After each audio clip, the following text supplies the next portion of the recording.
Hello, and welcome to Historical Humans Reads, where we take primary sources and bring them to your screen. I'm Colum Coleman, and today we are reading from Timaeus, a philosophical dialogue composed by Plato. Written in 360 BCE by one of the most famous and influential philosophers in the world, Timaeus theorizes on the nature of the world and human beings, specifically on whether the world and the people in it are the creations of a benevolent divine craftsman, referred to as a demiurge. Yet, Timaeus holds a distinction that goes beyond its preponderance of human nature, as it contains the first recorded mention of the mythical land of Atlantis, presented as an allegorical society that is contemplated by the characters of the dialogue. Today, we'll be reading Section I of Timaeus. With that, let's begin.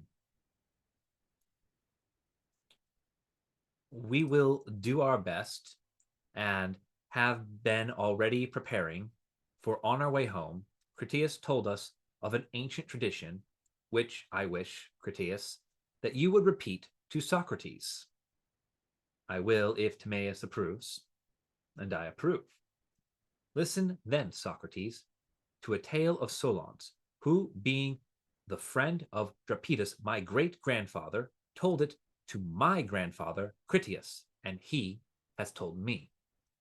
The narrative related to the ancient famous actions of the Athenian people, and to one especially, which I will rehearse in honor of you and of the goddess. Critias, when he told this tale of olden time, was 90 years old, and I being not more than 10. The occasion of the rehearsal was the day of the aparturia, called the registration of youth, at which our parents gave prizes for recitation. Some poems of Solon were recited by the boys. They had not at that time gone out of fashion, and the recital of them led someone to say, perhaps in compliment to Critias, that Solon was not only the wisest of men, but also the best of poets.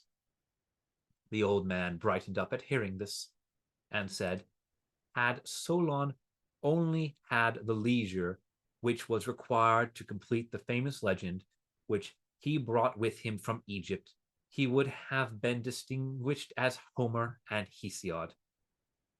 And what was the subject of this poem? Said the person who had made the remark. The subject was a very noble one. He described the most famous action in which the Athenian people were ever engaged. But the memory of their exploits had passed away, owing to the lapse of time and the extinction of the actors. Tell us, said the other, the whole story, and where Solon heard such a story. He replied, there is, at the head of the Egyptian delta, where the river Nile divides, a city and district called Sais. The city was the birthplace of King Amasis, and is under the protection of the goddess Neith, or Athene. The citizens have a friendly feeling towards the Athenians, believing themselves to be related to them. Hither came Solon, and was received with honor. And here he first learnt, by conversing with the Egyptian priests, how ignorant he and his countrymen were of antiquity.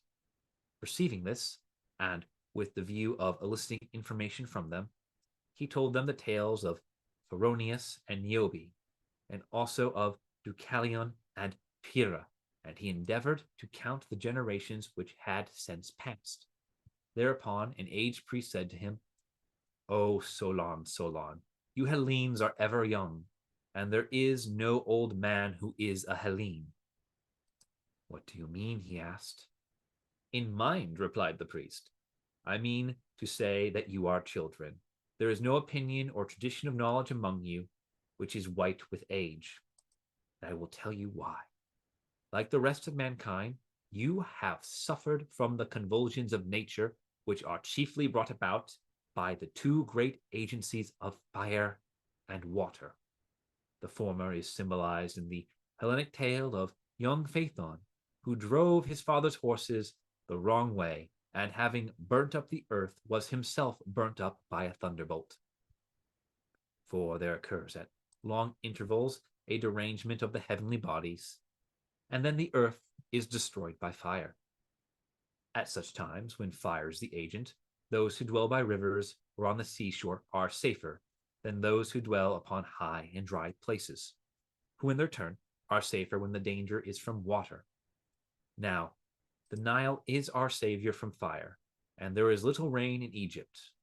We are not harmed by water, whereas in other countries, when a deluge comes, the inhabitants are swept by the rivers into the sea.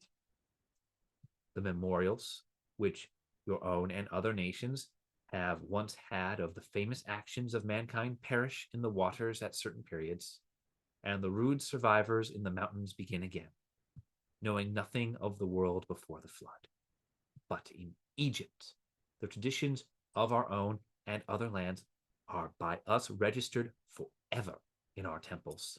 The genealogies which you have recited to us out of your own annals, Solon, are a mere children's story.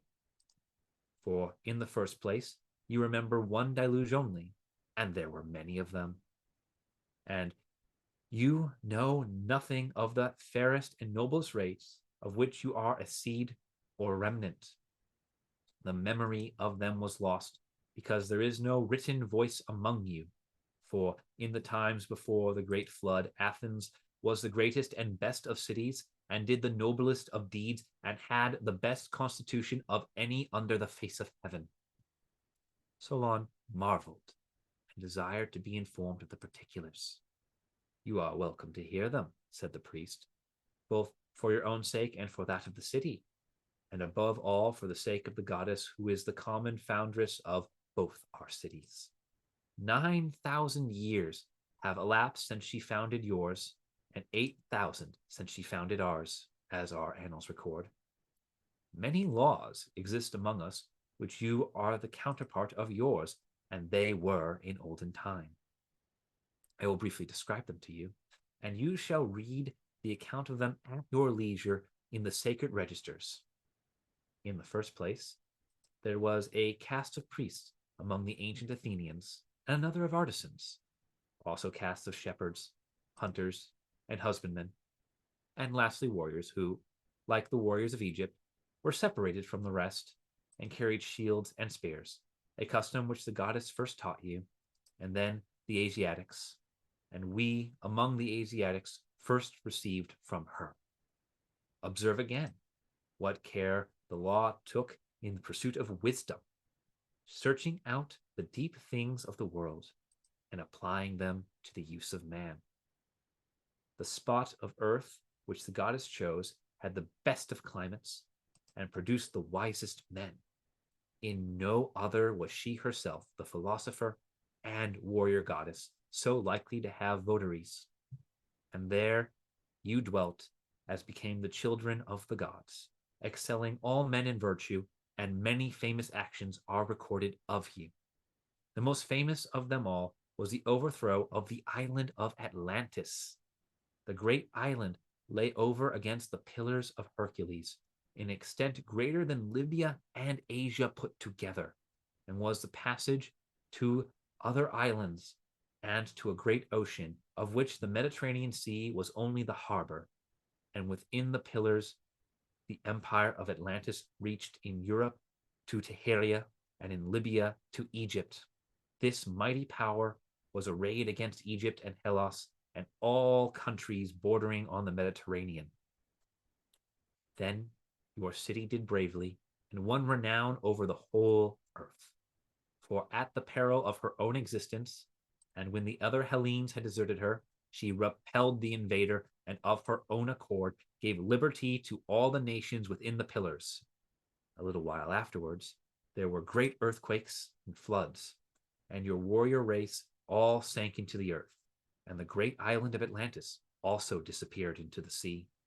This is the explanation of the shallows which are found in that part of the Atlantic Ocean.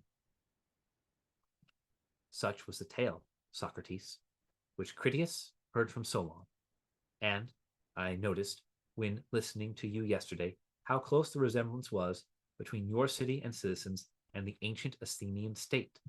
But I would not speak at the time because I wanted to refresh my memory.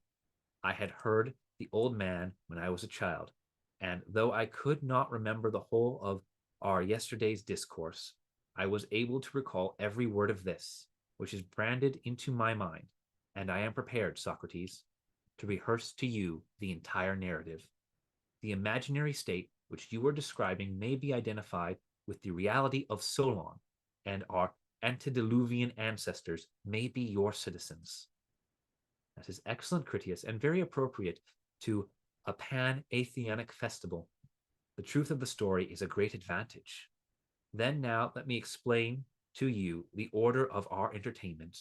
First, Timaeus, who is a natural philosopher, will speak of the origin of the world, going down to the creation of man, and then I shall receive the men whom he has created, and some of whom will have been educated by you, and introduce them to you as the lost Athenian citizens of whom the Egyptian record spoke. As the law of Solon prescribes, we will bring them into court and acknowledge their claims to citizenship. I see, replied Socrates, that I shall be well entertained. And do you, Timaeus, offer up a prayer and begin. This has been an excerpt from Timaeus by Historical Humans Reads. If you enjoyed this video and would like to hear more excerpts from original texts, please subscribe to be notified of the next one. If there's a work you would like to hear, be sure to like this video and leave a comment listing it below. Thank you for listening.